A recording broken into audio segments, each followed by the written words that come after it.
મહુધા નગરપાલિકા ચૂંટણીમાં અંતિમ દિવસે 54 ઉમેદવારી ફોર્મ ભરાયા, જેમાં રાજકીય ગરમાવો તીવ્ર બન્યો છે।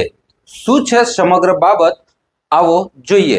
હું છું સ્ટીવન પરમાર।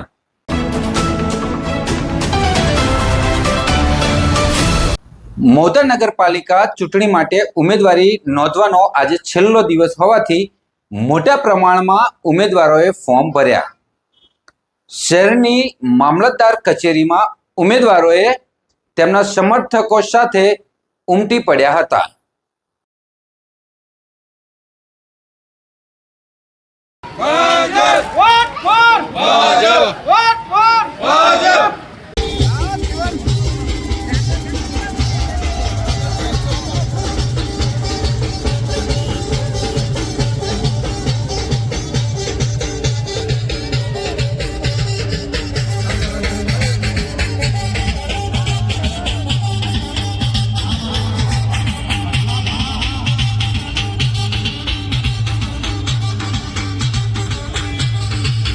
મહુધા નગરપાલિકામાં કુલ 6 વોર્ડ છે, જેમાં આજે 54 ફોર્મ ભરાયા। કોંગ્રેસ દ્વારા 5 અને ભાજપ દ્વારા 6 ઉમેદવારોને મેન્ડેટ આપવામાં આવ્યા હતા। જો કે ભાજપના 2 ઉમેદવારો પાર્ટી તરફથી અપાયેલા મેન્ડેટથી અસંતોષિત રહ્યા અને તેમણે અપક્ષ ઉમેદવારી નોંધાવી।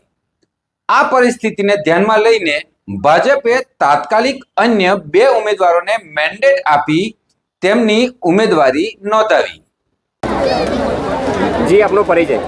નટુભાઈ સોડા, ખેડા જિલ્લા ભાજપ પ્રમુખ, મહુધા નગરપાલિકા પ્રભારી છે। નટુભાઈ, આજે ફોર્મ ભરાયા છે, શું કહેશો? આજના ફોર્મ એ ચૂંટણીલક્ષી વિકાસની વાત સાથે ભાજપ ભરેલી છે। એવા ઉમેદવારોને આજે ભાજપ સાથે વિકાસ સાથે મહુધાના સુંદર આયોજન માટે વિકાસની જે ખૂટતી કડી છે પૂરી કરવા માટે આજે ઉમેદવારની પસંદગી કરી અને વિકાસના રાહમાં અમે એમને ભાગીદાર બનાવવા માટે ઉમેદવારી પત્ર ભરાયા છે। કયા કયા વિકાસના કાર્યો કરશો? એ રોડ, રસ્તા, પાયાના ગટર સુવિધાઓ, દવાખાનું અને જરૂરિયાત જે પ્રાથમિક જરૂરિયાતો છે શિક્ષણ સહિતની જે મહુધાની પ્રાથમિક જરૂરિયાતના વિકલ્પમાં ખૂટે છે એ બધી જરૂરિયાતોને પ્રાયોરિટી આપવા માટે ભાજપ અગ્રેસર છે। મહુધા નગરપાલિકામાં પક્ષના સાથે આજે અપક્ષો પણ ઘણા ફોર્મ ભરી રહ્યા છે, તો આપની રણનીતિ અપક્ષોને સાથે કઈ રીતે તમે જીત મેળવવાની રણનીતિ બનાવી? જે અપક્ષો વિચારસરણીમાં જોડેલા છે, વિકાસની ગાથામાં ભરેલા છે, વિકાસના મંત્ર લઈ રહ્યા છે, આજે ને તો કાલે એ જીત્યા પછી પણ ભાજપની વિચારસરણી સાથે રહેશે એવો અમારો મત છે। આ વિકાસની યાત્રામાં અપાર્ટી એ નહીં પણ અપક્ષ છે એ કદાચ થોડું મન દુઃખ થયું હોઈ શકે, પણ વિકાસની યાત્રામાં અમને વિશ્વાસ છે કે અમારી સાથે રહેશે। કેટલી સીટો મેળવશો તમે? અમે લગભગ 18 સીટોની ગણતરી કરી અમે ચાલીએ છીએ, 18થી અમે ટાર્ગેટ ચાલીએ છીએ। જી, અપક્ષ જે અત્યારે ના ખુશ થઈને ફોર્મ ભરેલા છે, કદાચ જીતે તો શું પક્ષમાં તેઓનો સમાવેશ કરવામાં આવશે કે કેમ? હા, એ પક્ષ પ્રદેશ નક્કી કરશે। અમને હજુ આ પ્રકારની કોઈ સૂચના મળી નહીં, પણ વિકાસ સાથે સંમત હશે તો અમે સહભાગી બનાવીશું। ઉલ્લેખનીય છે કે અપક્ષ ઉમેદવારોએ પણ આજે ફોર્મ ભર્યા છે, જેનાથી મહુધાની ચૂંટણી વધુ રસપ્રદ બનવાની સંભાવના છે।